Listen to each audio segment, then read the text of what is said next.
Okay, let's get right into it. We're going to talk about something that's probably sitting in your pocket right now. The weird psychology behind why we take thousands upon thousands of photos that we literally never look at again. Does this look familiar? I mean, a camera roll that's just packed to the brim with sunsets and meals and all these little moments, and they're all just collecting digital dust. It's something we all do, but the reason why is probably not what you think. You know, the common take is that this is a bad habit, that we're distracted, we're not living in the moment. But here's the twist. If your camera roll is a graveyard of forgotten pictures, it's not because you're doing something wrong. Actually, psychology suggests your brain is doing something incredibly smart. And this brings us to a huge shift in how we should see this. We all assume that taking photos is about preserving memories for the future. But the science points to something else entirely. It's actually a way our brain manages the present.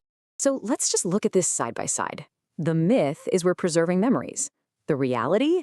We're offloading anxiety. We think we're being vain or distracted, but really, our brain is just looking for the satisfaction of completing a task. And that whole idea of not living in the moment? Turns out what we're really trying to do is get a little bit of control over it. So here is the key piece of the puzzle. It's a real psychological concept called the photo-taking impairment effect.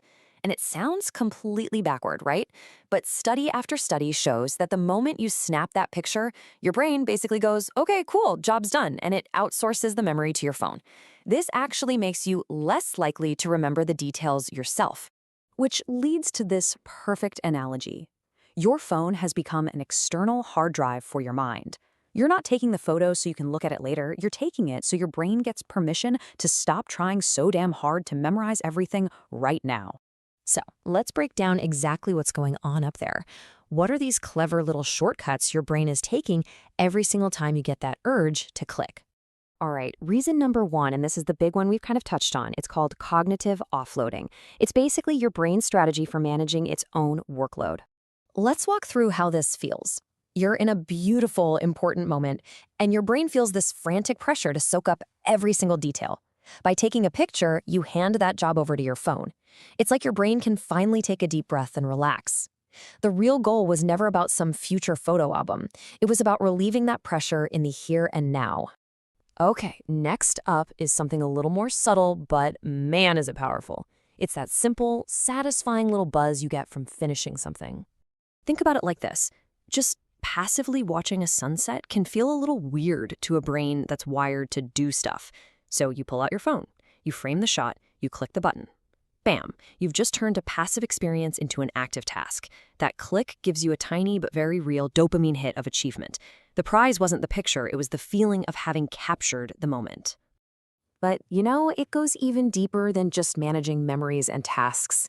Taking photos has also become this incredibly powerful tool for managing our actual feelings.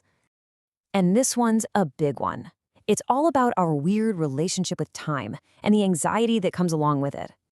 You ever been in a perfect moment and felt just a tiny bit of panic? It's because you know it's already slipping away. Taking a photo is your brain's attempt to hit a pause button. It creates this comforting illusion that you've trapped the moment, that it can't be lost to time, even if you never ever look at the photo again. And sometimes a moment isn't just fleeting, it's overwhelming.